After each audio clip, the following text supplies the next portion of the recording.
दरम्यान मालेगाव बॉम्बस्फोट खटल्याचा निकाल सर्व आरोपींची निर्दोष मुक्तता करण्यात आली। एनआयए न्यायालयाच्या निकालामुळे हिंदुत्ववाद्यांना दिलासा मिळालाय। एनआयए कोर्टाकडून सर्वच्या सर्व म्हणजेच 7 आरोपींची निर्दोष सुटका करण्यात आली आहे। 17 वर्षांनंतर आरोपांचा हा किटाळ मिटलाय।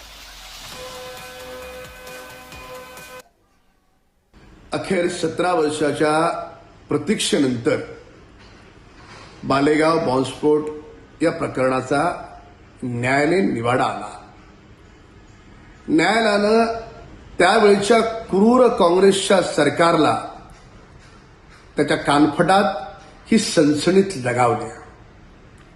षडयंत्र रचून यांनी आरएसएसचे आमचे नेते, हिंदू धर्माचे काही नेते यांना मुद्दामून यात गोवण्याचा प्रयत्न केला। काय कारण हे आम्ही नाही म्हणत, चौकशी करणारे अधिकारी आणि साक्षीदार म्हणतात।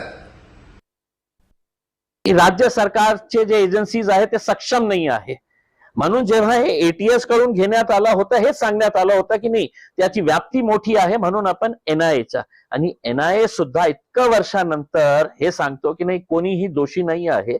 मग एक मोठा प्रश्नचिन्ह उपस्थित होतो आणि याच्यासाठी सर्व राजनैतिक मतभेद विसरून सर्व राजनैतिक पक्षांनी याच्या बाबतीत लोकसभेमध्ये, विधानसभेमध्ये गांभीर्याने चर्चा करण्याची आवश्यकता आहे।